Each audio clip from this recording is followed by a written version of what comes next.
All right, good morning, Quad Cities. It is Tuesday, December 9th, and it is 9 o'clock. Just getting up our live feed on our Facebook page. And don't forget, we're also streaming right now on the WQAD 8 Plus app. We have got a lot to talk about here this morning. Well, welcome on in. I'm meteorologist Andrew Stutzky. We have several weather impact alerts in place for the remainder of this week. We are tracking everything from freezing rain this evening to snow, squalls, some really strong winds, some more snow, some additional snow heading into the weekend, and then some really bitterly cold temperatures that are coming in for the weekend itself. So because we had so much going on with so many weather impact alerts, thought it would be prudent to go ahead and do a quick live stream. So we're going to spend the next 15-20 minutes or so breaking down each one of these weather impact alerts that are in place, why they're in place, what impacts we are expecting, and everything else in between. So welcome into our chat here. If it's your first time, we're glad to have you along. If you're a repeat customer and viewer, welcome back in. Hope you're having a good Tuesday so far. If you have a question regarding these next few storm systems that I'm going to start tracking for you, you can text that question to the number that we'll put at the bottom of your screen. It is right there, 309-304-0888. If you're watching us from our Facebook live stream, you can just simply put the question in the chat here right at the bottom. So let's get right to it. Let's start with our first weather impact alert that is in play for this evening. It is not for everyone, though. It is mainly for areas that are along and north of, say, Highway 30 up to about Highway 20. So areas north of the Quad Cities where we are concerned about the potential for a light glaze of ice as some rain showers move in for this evening. So that's what the weather impact alert this evening is for.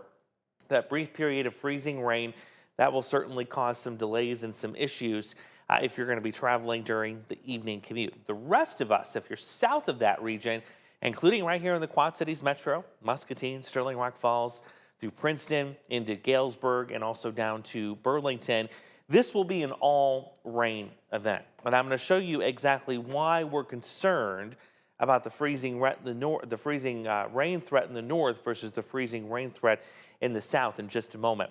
Here's who is under a winter weather advisory. You've got Carroll County, you've got Davis County, you've also got Jackson County included in this, where we've got a winter weather advisory. So those are the areas that are likely going to pick up that little bit of a glaze of some ice. Fresh off of the pavement, this is from the Iowa Department of Transportation, and Illinois has a couple of these too, but it's easier to access the Iowa ones. These are the current pavement temperatures, and I want you to see the difference between what the pavement is doing here in the Quad Cities versus what the pavement is doing to the north of the Quad Cities, where we have this winter weather advisory. So our current pavement temperature is about 28 degrees in Davenport. That's along Interstate 80. The pavement temperature in Maquoketa, further to the north, is considerably colder, upper teens and low 20s. The thinking is we're not going to have enough time, even with temperatures getting above freezing this afternoon, to warm that Maquoketa temperature, the pavement that is, above freezing. And that creates a problem where you have this liquid rain falling from the sky, hitting a surface that is below freezing. That creates some slick road conditions, especially on bridges and overpasses in areas that haven't been treated by any salt or any liquid chemicals. Here in the Quad Cities, though, we are already in the upper 20s, and it won't be long before that pavement temperature jumps above freezing as we get into the afternoon. So that's why our freezing rain threat here is considerably lower. We have more time and more of an opportunity here in the Quad Cities to get that number up above freezing before the rain arrives later on this evening. So that's the setup for the freezing rain threat, again, north of the Quad Cities as we go into this evening. Let's go into Future Track, and I'll show you how all this works out hour by hour for the freezing rain potential this evening. So the afternoon is quiet. Once we reach about that 4 or 5 o'clock time frame this evening, you'll start to see some of those rain showers develop. And you can see there are quite a few of them starting to arrive from the northwest. Now, initially, yes, this could mix with some wet snowflakes up along Highway 20, but eventually it all becomes rain, and it stays rain again here, Quad Cities points to the south. But still, even 7 o'clock this evening, there will likely be a layer, the ground here, In this region where we're going to see temperatures below freezing, that pavement is still going to be cold, and that will allow some of that ice to accumulate, a little light glaze there. Now, this will come to an end about 8 o'clock or so.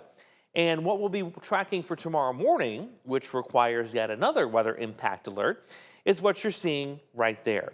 These are a couple of what we call heavier snow showers or snow squalls, and there's a couple more right back up here. These have the potential to not only enhance the gusty winds coming in late tonight, but they also have the potential to drop a very quick half-inch amount of snow, reducing visibility during the morning commute tomorrow. That's these items that you're seeing right here, these snow showers at about 6 o'clock tomorrow morning. Those will enhance the wind gusts, potentially pushing them beyond 45 miles an hour. And if you get caught under one of these heavier snow showers, the visibility is going to quickly deteriorate. So you're talking slick roads, low visibility, and very strong winds for the morning commute tomorrow. That requires yet another weather impact alert. So now we've got 2 of them down. Now, once we get past that tomorrow morning, there's nothing else going on other than some gusty winds throughout the remainder of tomorrow afternoon. So let me give you the whole timeline of how everything's going to work down here, or break down. And Alec, if you can drop the bug there in the corner. I apologize that the graphic is big, but I don't want to make this graphic any smaller because if I do that, it's going to be hard to read. So let's start off again with the first one coming in this evening.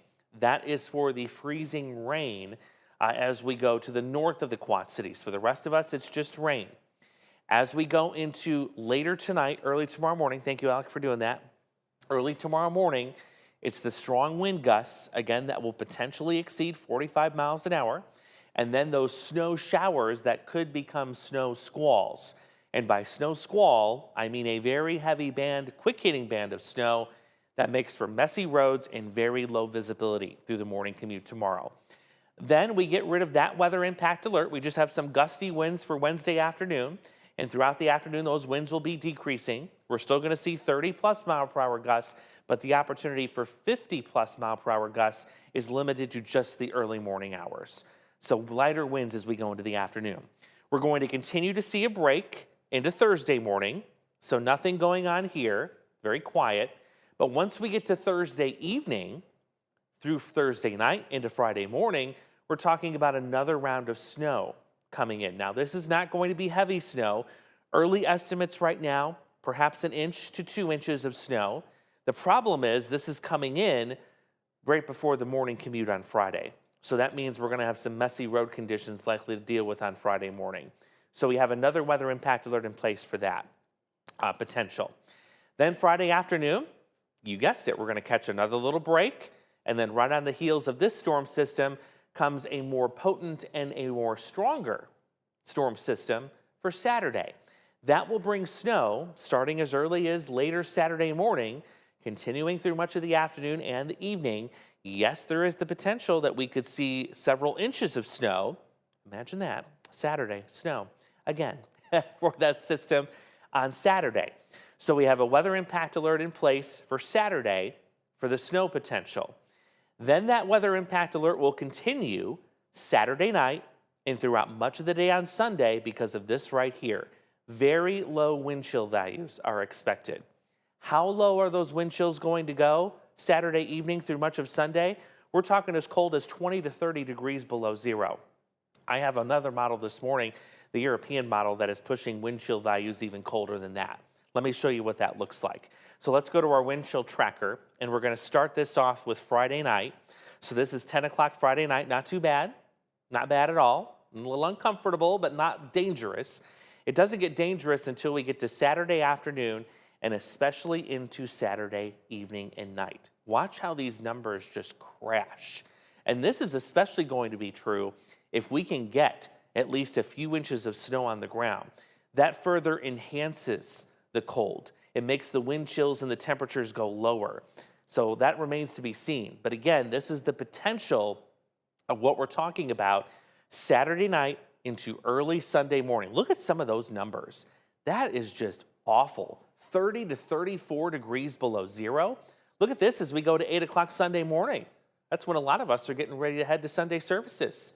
32 below zero is what it's going to feel like here in the Quad Cities, potentially.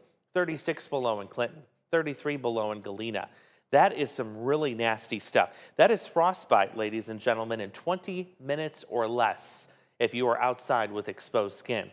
So again, this is the scenario that will likely happen, especially if we get accumulating snow coming in here on Saturday. That amounts to more than just a few inches.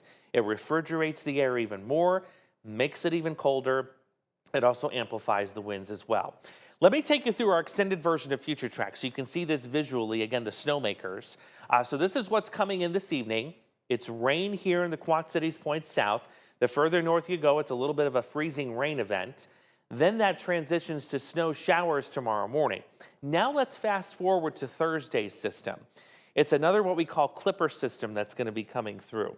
And there you see yet another band of snow developing Thursday night, lasting through Friday morning. There we go, 4 a.m. Friday. Once again, the snow is coming through.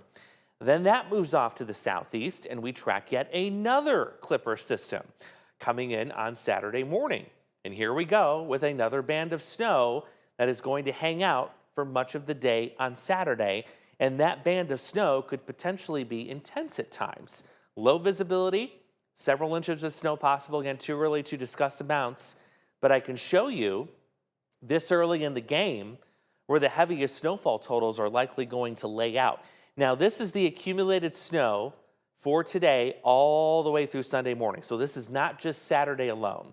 But there you see the corridor of heaviest snow, which would be several inches of snow, lays out right on top of our region here.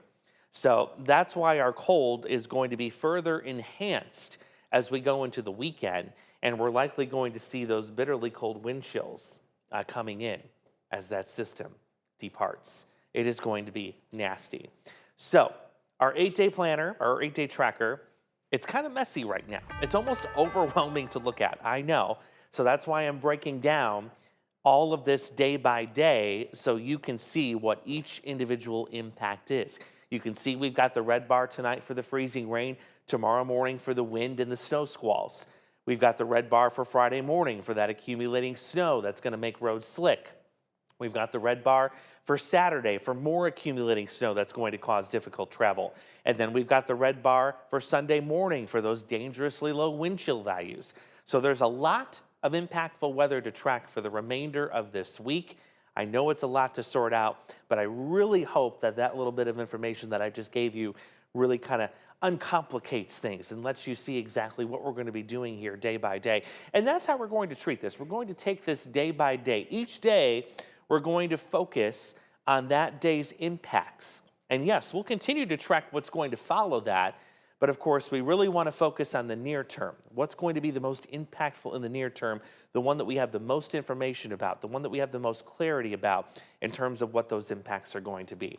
So, you know what your homework is going to be. It's going to be to stick with us throughout most of this week. Whether you're doing what you're doing now, you're tuning in on our extra bonus live content here on the A+ app and also on our social media pages, or you're just checking in on the newscasts from time to time. We will absolutely let you know how all of this is going to play out in the end. And certainly there will be some issues, and we're going to deal with those accordingly as they come in, and we'll get you through each one of these systems. But it has been a miraculous December. I really can't wait till we get to the end of this month and I can do a deeper dive into not only the temperature data, but the snowfall data, because I got to say, this has by far likely been one of the most active and probably one of the most interesting Decembers in terms of these early bouts of Arctic air. Just imagine, again, if we were to get what comes in on Saturday and Sunday in mid to late January, how cold that air would be. It would be much, much colder than what you're seeing on your screen there. We would likely be talking about record cold. But it is coming in the middle of December. That does have its advantages in that it's a little bit weaker than what we would see in a January scenario. And it also doesn't stick around long. Notice it's just 2 days, 3 days tops. It's not a whole week of sub-zero temperatures. So I'm very thankful for that. I'm going to go through your questions really quickly here at the bottom of our chat. Again, I want to thank you for tuning in. Hopefully this helps break down what we're expecting for the remainder of the week. We've got our good friend Billy in the chat this morning. He's got a couple of questions for us. One, will the freezing rain reach Clinton? And two, should we salt our sidewalks before this hits? 3, are you concerned about a flash freeze? Thank you for your time and hope everyone has a wonderful day. So, question number 1, I do not believe the freezing rain is going to reach Clinton. I'm looking at pavement temperatures right near Clinton, and you guys are very similar to us here in the Quad Cities. You have pavement temperatures in the upper 20s. We actually have some sun ongoing too as we speak right now, which is also extremely helpful to the cause when it comes to warming up this pavement. I'm going to pull up the visible satellite and see how much more sun we have potentially left to go.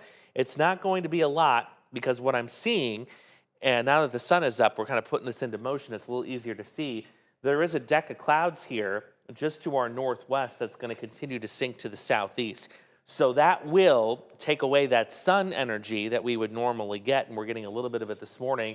So that's why, again, I think our northern hometowns here, as that thicker cloud cover comes in, are going to have quite a hard time reaching those pavement temperatures above freezing as we go into this afternoon. So that answers that. Should we salt our sidewalks before it hits? I would say if you live north of the Quad Cities, yes. Don't bother salting them here in the Metro Quad Cities. Excuse me, I apologize. I probably just blew Alex's ear out. It's cold season. No worries, I'm sanitizing hands once I get done with this. But we are going to see definitely some rain here in the Quad Cities. It's going to wash away salt, so I wouldn't even bother with it here. And again, we're not expecting any ice here in the metro or areas to the south. But if you live north, I would put some ice melt down. Lastly, are we concerned about a flash freeze? That's a great question. Not concerned about a flash freeze. Why is that? I want to put Future Track back on the screen here. And I want to show you, one, this is ending at about 8 o'clock. And then we don't talk about that next round of that snow shower activity coming in until likely sometime after 3, 4 o'clock tomorrow morning. So you've got a big span of time to dry things out. And not to mention, the winds are going to be ramping up this evening. We're going to see gusts over 30 miles an hour for much of the evening and then 40 plus overnight. All that wind is going to dry things out, so I'm not concerned about a flash freeze as we go into tomorrow morning. But in any other scenario, I absolutely would be concerned, not concerned with that this time around. Michelle is wondering, do you think it might come down a little south and hit Sterling Rock Falls? I do not believe the ice threat is going to, just based on the pavement temperature, again, that I showed you just a few minutes ago. Huge difference here when you're talking about a 28-degree pavement temperature in Davenport, and then you go north, say up to Maquoketa, between Highway 20 and Highway 30, that's where you have much colder pavement temperatures. So again, I don't think we're going to see that threat migrate further south. I think this is going to be for our northernmost hometowns when it comes to that freezing rain threat. We have Chris and Kayla from Walnut. Will this weekend cold impact the ice or school cancellations on Monday? There will likely be a couple of school delays come Monday morning. We are expecting sub-zero temperatures. But the thing about Monday is we're also expecting lighter winds later Sunday going into early Monday. So I've got an overnight low and a Monday morning temperature of about 3 below. But the thinking is by then the winds are going to be much lighter and we're not going to see these wind chills of 20 to 30 degrees below zero. So right now, I am not expecting any impacts to anything going on Monday morning. If that changes, of course, we'll let you know if winds become a little bit stronger. But as of right now, that is not the plan for that to occur at this time. Great question. We have Wesley, what's the thoughts of a white Christmas this year? 100% guarantee it. Robin, what time is it supposed to snow on Thursday? Let's go right back to Future Track. So Thursday, this is going to be mainly an overnight event. Late Thursday night into early Friday morning. Let me pop up the other one. That's not the one I was looking for. Here we go. So this would be coming in, I would say right after the evening commute on Thursday. This is 6 o'clock. It's going to take a while, of course, for the atmosphere to saturate or moisten up to allow the snow to fall and reach the ground, but it will likely do that later Thursday evening. And then that snow will continue overnight Thursday, wrapping up just before the morning commute on Friday. So in terms of travel, this is a big Friday morning travel impact, not necessarily a Thursday evening. So this would be Thursday night, Friday morning travel impact for that particular system. Good morning, Tracy. What about Monmouth? Are we going to have ice? Definitely no ice in Monmouth. You guys will be way too warm for ice in Monmouth. Tyler's wondering how much snow is possible with each system coming through the Quad Cities. Again, this is the rough estimate of the snow for the whole week, including what's coming in Saturday. Right now, I'm going to give you a couple of ranges. So that snow coming in tomorrow with those snow squalls, half an inch at most. The snow coming in Thursday night, Friday morning, 1 to 2 inches. The snow coming in on Saturday, there's a good likelihood it's going to be 3+ inches. Again, it's going to take some time for that Saturday system to kind of work itself out, but right now early indications are we're in line for at least a few inches of snow as we start the weekend, and that will further enhance the cold, unfortunately, as we get into Sunday morning. With that, we are all caught up on questions. You guys are awesome. I know we're going to have more of these streaming episodes planned, of course, probably later on today and for sure over the next several days. So remind your friends, family members, if they have a smart TV, to get the News 8 app, or the 8 Plus app, excuse me. The News 8 app is for your phone. The 8 Plus app is for your smart TV. You can download that and watch for free like you're doing right now. More coverage, expanded coverage is available right here on the 8 Plus app compared to what we can do on air. So we'll let you know when we have more of these scheduled. Absolutely more to come throughout the week. We'll continue watching what these individual storm systems are going to do, but I do want our hometowns north of the Quad Cities this evening to be prepared for a little glaze of ice, and then all of us be prepared for some very strong winds tomorrow morning, followed by some snow squalls, more snow Thursday into Friday, and unfortunately more snow and some really nasty cold heading into the weekend. I hope you guys enjoy the rest of your Tuesday. Stay safe as this weather rolls through, and we'll continue tracking it right here.